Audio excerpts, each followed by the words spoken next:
entrepreneurs, business owners, professionals who seek excellence, bringing the business classroom to you. It's the Business Builders Show. Here's Marty Wolf. We still got a long way to go. Yes, we all got a long way to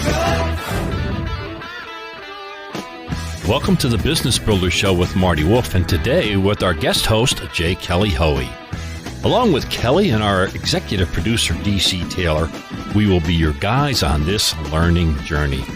To learn more about Kelly, check out her website at jkellyhoey.co. That's jkellyhoey.co. Okay, Kelly, let's get the conversation going. Thanks, Marty. I am absolutely thrilled today to have a really special guest and a really interesting diversity, inclusion, technology, women in tech conversation. So I really want to welcome to the show Julie Elberfeld. She is a senior vice president in card and small business technology and the executive sponsor of diversity and inclusion for technology at Capital One Financial Corporation. She's had an esteemed career in technology with roles in software engineering and an IT consultant. And I say to where she is today. Welcome to the Business Builders Show, Julie. Thank you, Kelly. Glad to be here. So this is a really interesting Women in Tech survey. It's a little different. I want to really dive into this one. And the survey is really looking at what's driving senior women like yourself who are in tech, to stay in tech, to be successful. Let's start with this. Why this Women in Tech survey? What's the reason? What's your motivation for conducting this survey on success in tech? Yeah, Kelly, I got engaged in this diversity and inclusion work in the technology industry in a big way about 5 years ago. And when I started digging into a lot of the data around representation and hiring and the various aspects of the diversity conversation, the one statistic that really stood out for me was that 56% of women were dropping out of the tech industry by the midpoint of their career. And that just really was startling for me, that over half the women were leaving, and that was over double the rate of their male peers. And so it just was startling, and I thought important to dig into that further. But yet I also realized that when we always talk about the women who are leaving tech, we start to paint this picture of those experiences, and it doesn't reflect on the successes of women who actually stayed and thrived in technology, and didn't really reflect my own story. So part of the reason we wanted to do this survey is to really highlight that positive picture of women who have stayed and thrived in technology careers and see how we could determine if their experience differed from those who left and what we could learn from that as an industry. We feel like the diversity and inclusion work for the industry isn't just about encouraging women to stay in the tech field, a really important objective, but also to encourage young people to pursue that STEM education that might lead them on a really great career in tech. And we felt like this story of the women who succeeded could be that inspiration to help those young women also see themselves in tech. And maybe even help us understand as an industry what's going on in the culture and in our companies that could work to create a more welcoming environment. So we were just wanting to see what the industry could do to address these challenges based on looking at those women who've stayed in tech. It's so great. You always say you can't be what you can't see. So these women who are thriving, what can we learn from them about success? I really have enjoyed this survey so much. And what we found was when we asked them what fueled their success in tech, we asked them to pick from a list of everything that applied in terms of why, what they felt contributed to their success. And what we found was that these senior women cited that there were several factors that influenced their, kind of X factor and why they've stayed in technology. They found the work intellectually challenging as a top statistic. 39% of the women said it was intellectually challenging work that really propelled their success. Good and fair pay and benefits, also right up there in the top factors. Flexibility and work-life balance, the ability to participate in meaningful work, and their own grit and determination. And so I found it really interesting that another really top reason that women stayed is the work itself. So there's a whole category of things that they selected around the work itself, as well as this good and fair comp and work-life flexibility. And Kelly, for me, it just thrilled me to see that flexibility and work-life balance showed up so positively, because I think a lot of people will tell you that, a tech career is demanding and, I won't be able to have a family, or I won't be able to balance my personal time. And so I just found it really inspiring to see that, that was right up at the top of the list of the things that fueled success for people. It really feels, meaningful to me, because I can see in my own career that, I have had that flexibility to raise 3 kids to adulthood while, achieving success in a tech career, and also the financial means to feel, that I could support my family. And that's always been really important to me. So I was excited to see that, counter to what a lot of people might believe, that women who stayed felt like work-life balance was a really important factor.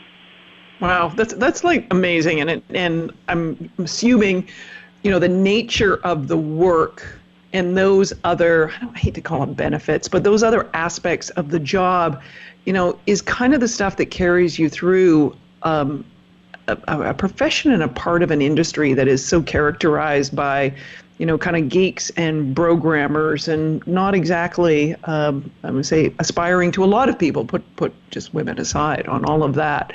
Was there more about the work that you wanted to expand upon? Or, I've got lots of questions for you, but, Yeah. No, it's really interesting to me, because we have had this whole conversation in the industry about the stereotype, or, the programmer culture, and we start to build this profile of who actually belongs to technology. And you even hear stories of people saying that, women just don't fit or don't belong, or they're not interested in technology work. That's why they're choosing other fields. And what I found really, really compelling was that the survey tells us something quite different. It wasn't surprising to me that the work itself was part of the driver behind women stayed, but it was sort of the depth to which it was such a big driver. In fact, it was the top 3 reasons that women who have stayed and realized success in tech felt like they stayed. The top reason was they were good at the work. 56% of the women said, I'm just good at the work, that's why I've stayed. Their enjoyment around other technologists. So again, is it that they don't like the people? Absolutely not. It was the second most popular reason that women say they stayed in tech was the enjoyment of the other people that they work with.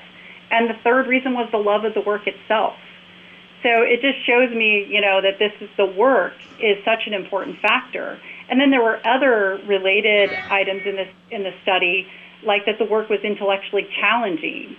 And so I think if you take, the nature of the work, combining it with that fair comp and flexibility component, you really are seeing that the right environment combined with the work is really what is propelling women into senior levels in tech. Wow, it's just phenomenal. Just want to remind everyone we're talking with Julie Elberfeld, who is Senior Vice President in Card and Small Business Technology at Capital One. She is their executive sponsor of diversity and inclusion, and we will include in the show notes more information on the survey and where you can find results and all these exciting things that we're talking about with respect to women in tech, and a very different women in tech study. And I'm absolutely thrilled that you guys have done this. You mentioned the word grit before. And boy, do we hear that word bantered around in the entrepreneurship and startup community. Why is this important, and how are women in tech displaying grit? This grit question was a hunch that I had and asked to be included in the survey, because I often feel in my own experience that I think my orientation towards perseverance made a difference in my career. And I often hear other senior women talk about that whole grit factor in their success. And as you mentioned, we hear it a lot. So we were just curious how much of a factor that was in women's perspective on their career in tech. And in fact, in the study, we did see that women felt like part of their success was oriented around their own sense of grit, their determination, perseverance, and ability to focus. It really was one of the top factors of why women felt they succeeded in tech. And I thought that it was interesting that there were other questions that we asked that were related to that. Those were around the value of confidence, perseverance, and focus. And these were astounding numbers. 90% of the women who stayed said they were confident or very confident in their ability to solve a difficult technical problem. That whole orientation towards problem solving is something I don't think we talk enough about, and that's something that's clearly a high level of confidence for these women who've succeeded in tech. 93% said their ability to persevere was excellent or very good, and 74% said that they had a higher ability to focus than their peers. So these are all elements that you might relate to that sort of concept of grit and perseverance. And so definitely a really important factor in these women's success. So I want to flip to a personal question, since, in some ways you are your own survey audience. Your own career from software engineering, IT consultant, I would say 2010 or so, you headed over to Capital One. How and when did you figure out where you were going to focus your career ambitions, and what were some of the factors there for you personally? Awesome question, and certainly was a factor in the survey itself. It's interesting because I think after a 3-decade-long career in tech, you always have the advantage of looking backwards and realizing what were some of the factors that shaped your decision. And you have that advantage of being able to look backwards and realize that there are sort of phases of your career and your decision making. In my initial entry into tech was quite accidental. I was a math major in college and thought I was going to pursue a PhD, and then I get out and find that I need to work, and someone offered me the chance to be a computer programmer. So my initial entry into tech was, like I said, somewhat accidental. But the cool thing and why I chose to pursue that was it was really consistent with my interests around problem solving. I love solving problems, and so what I found was that my whole orientation around technology was a real problem solving orientation.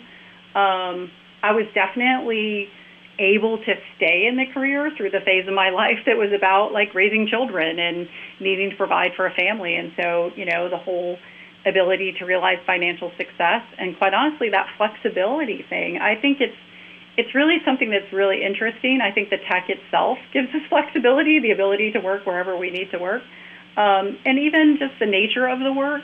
I often had conversations with my sister, who was an educator, and although she had opportunities to take summers off, for example, in her early career, she didn't have a lot of flexibility at all during the school year when she needed to be in the classroom. So, I found that sometimes my own world was way more flexible than hers, a career that people often think of as flexible.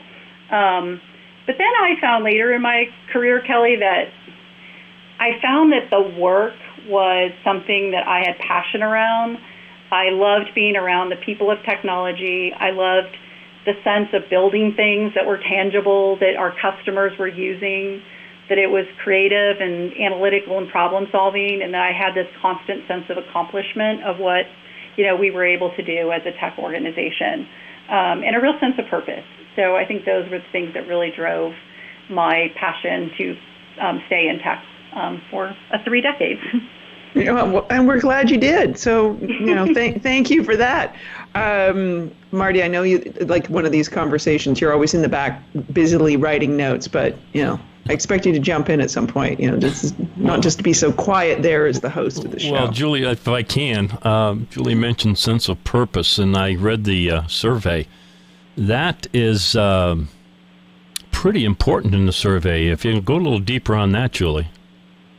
Yeah, absolutely. I think that, for me, really resonated as well, because I think that it's something that we don't talk enough about, and how the sense of purpose is something that can really propel people's career, and they can, overcome obstacles because they feel that they're really doing something that's meaningful and important.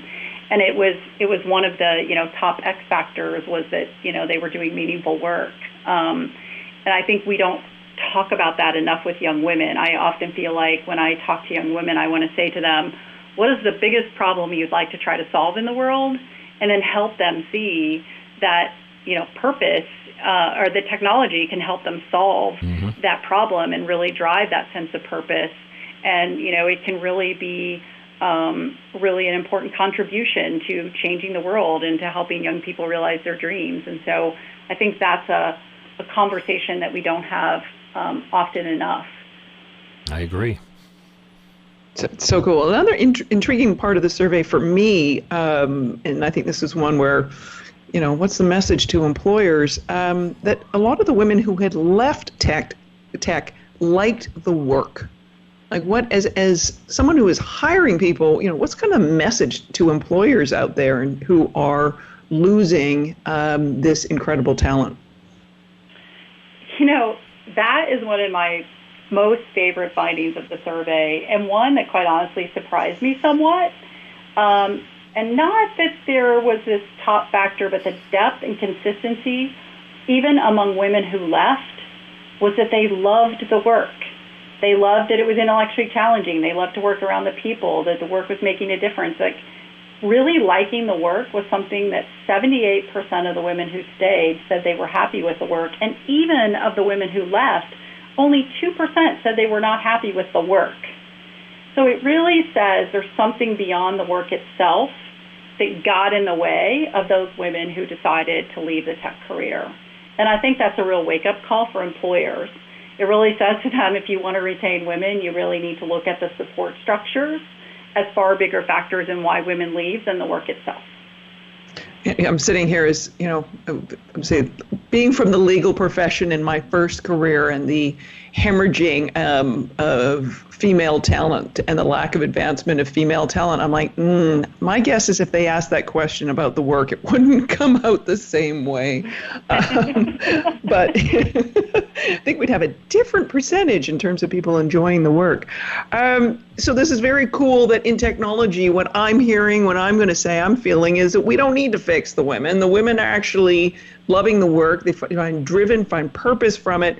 So what other environmental factors stood out for you, things that people could do to tip the balance in favor for women staying in tech, and maybe women in tech who are listening to this, things that they should be looking for when they're, sort of looking at all their prospects about, all right, what are things that could keep me here in tech? What is it that I need and then I can learn from on the basis of successful women who have stayed in technology?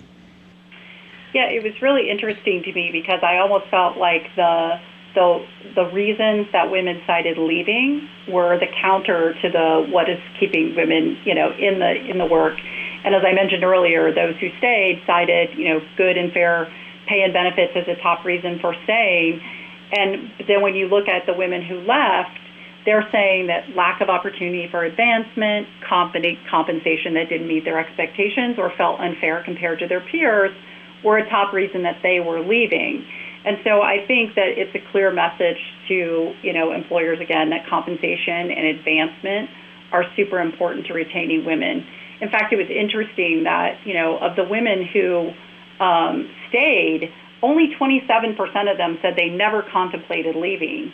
In fact, most of them, had contemplated leaving at some point and cited that lack of advancement, unfair comp, or lack of management support as potential reasons that they would leave. And so I think that, it's really important for women that are looking for roles to look at the environmental factors of those things like support from management and advancement opportunities, as well as looking for companies that are really committed to, pay equity. The other thing I would just say to women is, this field is offering amazing opportunities. It is booming with growth, unbelievable number of open jobs, and you can be compensated fairly. And that is just such a, that's a formula for success right there. And it's, really been important to me through my career that I got to do this really cool, awesome, meaningful work that was constantly changing, constantly at the vanguard of innovation, and yet providing me the peace of mind that comes with financial independence, especially as a mother. So it's a win-win formula in my mind. Kelly, can I jump in and ask a question here? Because we'll go a little deeper on the both for employers and for the women. In the survey, you mentioned the importance of role models. at the company you're working with, I would assume that it would be advantageous for the women to find role models, and it's advantageous for the employers to encourage that. I know you talk about it in the survey. Yeah, it was a really interesting finding when we tried to really dig deeply into what were the differences between the women who left and the women who stayed, which was one of the things we were really trying to finesse. And as I mentioned earlier, we didn't find that the women who left were unhappy with the work. So that wasn't a difference, right? It wasn't about their likeness of the work itself or not. That was not there. And I thought maybe we would see a big difference there. But one of the things that we did really see a big difference is how did women have role models at their company, other women who were role models to them. And for women who stayed, 75% said they had those role models, but women who left said only 44%. And then there was also this question around the importance of women as a peer group, both inside and outside the company. And again, it was really compelling that 45% of the women who stayed said it was critically important to have, women as a peer group versus 23% of the women who left. And even at the bottom end, women who were sort of neutral to not important on peer groups, women who stayed were about half as likely to say it wasn't important as the women who left. So that idea that a women's peer group is important to success seems to be a really key differentiator and something that's pretty straightforward for companies to create an environment like we did with our Women in Tech program at Capital One. So I think those were really key differences in the two groups. It's so interesting that point mirrors, in terms of what are the networks and I'm going to say and guess that this is also a factor of the individual, the importance you place on it. A study of women out of an MBA program into leadership programs, and the women that they found who were most successful had distinctly different networks than the men who were successful and the men and women who were less successful. Less successful women had a network that mirrored successful men, but the successful women had this additional network, which was a tight clique or cohort of peers who helped and supported them. So it's interesting that you're also seeing that, in your survey results, Julie. Yeah, that's absolutely right, Kelly. I found it compelling that the question was about how important do you think this is? And so it is almost like placing that importance and that realization that providing that network of support for yourself is going to be important to help you thrive was really insightful to me, and just, a really key difference between the women who decided to stick around in tech versus those who left. And it sounds like it in your work that it applies more broadly than just tech, that really it's important to create that network of other women to support women. And something that I have to be honest, Kelly, I feel like I undervalued a lot of my career. I did manage to stick around, but I think I undervalued that importance. And since I've been working with the Women in Tech organization for the last 5 years at Capital One, I have found the tremendous value that comes from working with women. It has just been such a really cool experience for me. That when you bring a group of women together around a sense of purpose, there's just like this magic happens, and we really get things done, and we can demonstrate that we can make a difference in the industry, and we go out of our way to, really try to influence the success of other women and even get girls interested in tech. So I am a new believer in just this really important component of bringing groups of women together to support each other in their success in their career. That's just awesome. Well, so for women who aren't so fortunate in a workplace to have, I want to say, role models, and perhaps role models who look like them doing that same job, what are your suggestions if you're someone listening to this is in a less diverse workplace? What are the things they can do to find those role models? Well, I think that it's important to go to organizations or conferences or, environments where you can meet up with other women. We've got the Grace Hopper Conference coming up. It's one of the most compelling places to be if you want to be around other women in tech and so super inspired and motivated. 25,000 women all in one place working in tech is pretty cool. But there are also, meetups in local communities. There are organizations like Women Who Code that have, organizations locally that women can connect with to create those mentorship and support structures around them. Amazing. I want to ask you one last thing, sort of step past all of this survey for a second, given that we have, regardless of the diversity in technology, we have such a looming tech skills gap, and we have a world that is innovating and disrupting left, right, and center. Can you share a little what Capital One is doing to prepare its employees for this dynamic and slightly uncertain landscape of careers?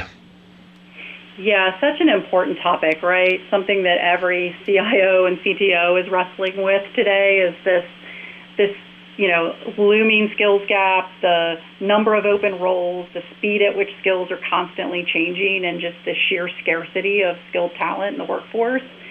And I'm really, passionate around the connection point between diversity and inclusion and this looming skills gap, because quite honestly, if half the population or more just doesn't see themselves reflected in tech, I have a hard time believing that we're going to ever be able to, really prepare for this problem that, skills are obsolete in 3 to 5 years. There are, nearly 1 million open jobs in tech now. So it's super important, I think, that we think differently about the profile of person that we are looking for in tech. Historically, I always say there weren't computer science majors, so who filled all the tech roles? It was just people that were, analytical minded, mathematical minded, thinkers, and were curious and willing to learn. And, really kind of consistent with this idea of growth mindset, that people can be continuous learners, that we don't need to look for just fixed skills. And I think that's so important when we think about how we're going to continue to provide, avenues for people to get into tech and to stay relevant, to upskill and reskill. I mean, it's just a constant effort that we have to pursue. So to answer your question more directly about Capital One, we realized with our scale of 10,000 people working in tech that we were going to have to think differently about how we were going to continuously reskill with the rate of obsolescence.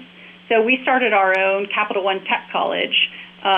We offer hundreds of courses. We let our associates be deans of the college or teach courses. And we really expect all of our tech associates to be able to take these courses.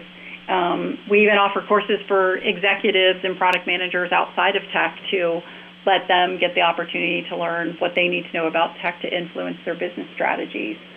And I think that this makes room for this new profile of tech worker where, we really need to look more at that aptitude and problem solving than, the hard innate skills and be so fixed to computer science majors, for example.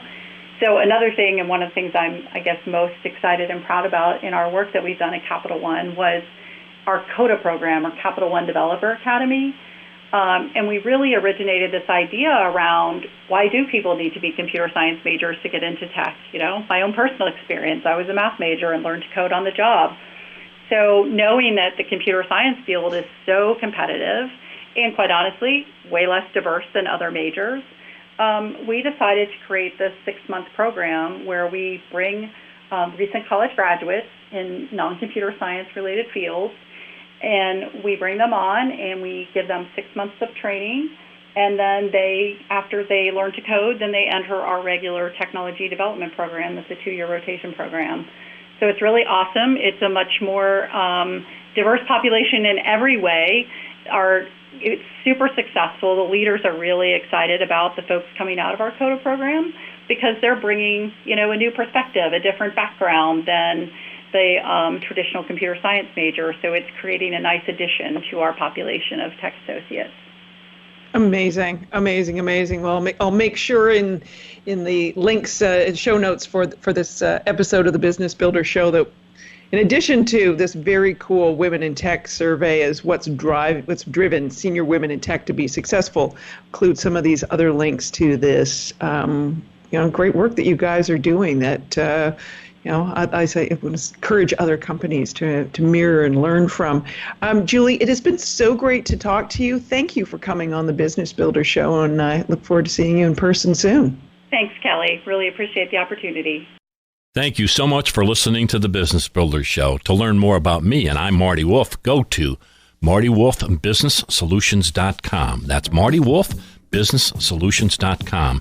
To learn more about Kelly Hoey, go to her website, which is jkellyhoey.co. That's jkellyhoey.co.